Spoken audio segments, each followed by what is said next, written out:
हिमुजी कला Himeji castle Japan के शहर हिमुजी में वाक़ है और ये मुल्क के सबसे मशहूर और खूबसूरत कलों में शुमार होता है। इस कले की तारीख तकरीबन 400 साल पुरानी है और इसे जापान की रिवायती फ़न तामीर और जंगी हिकमत अमली की बेहतरीन मिसाल समझा जाता है। इब्तिदाई तारीख हिमुजी कला की बुनियाद 1333 में रखी गई थी, जब एक जापानी जंगजू इकोमसू नोरिमुरा ने इस जगह एक छोटा सा कला तामीर किया।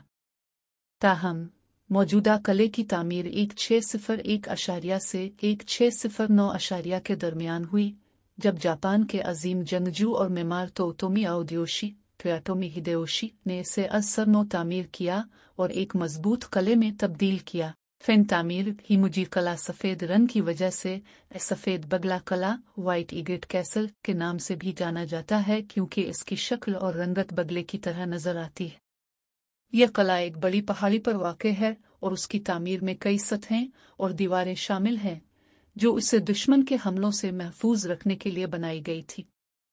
किले के दरमियान में एक मरकजी मीनार है, जो 5 मंजिलों पर मुश्तमिल है और जापानी मेमाराना फ़न का शाहकार है। तारीख़ी अहमियत हिमुजी कला को जापान के कई अहम दौरों और जंगों में अहमियत हासिल रही, ख़ासतौर पर 1600 की सकेगाहारा की जंग के बाद, जब टोकुगावा शगुनीत ने जापान में इक़्तिदार संभाला। इस किले को मज़ीद मजबूत बनाया गया। दूसरी आलमी जंग के दौरान हिमुजी शहर पर बमबारी के बावजूद किला महफूज रहा और तबाही से बच गया। आलमी विरसा 1993 में हिमुजी कला को यूनेस्को ने आलमी सकाफती विरसा करार दिया और ये जापान के अहम सियाहती मकामात में से एक है। किले की खूबसूरती और तारीख़ी अहमियत के बाइस हर साल लाखों सयाह उसे देखने आते हैं।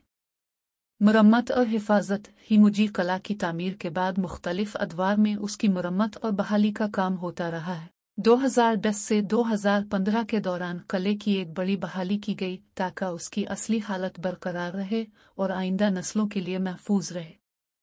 हिमुजी कला न सिर्फ जापान की तारीख का एक अहम हिस्सा है, बल्कि ये जापानी सकाफत और फ़न तामीर की एक लाजवाब मिसाल भी है।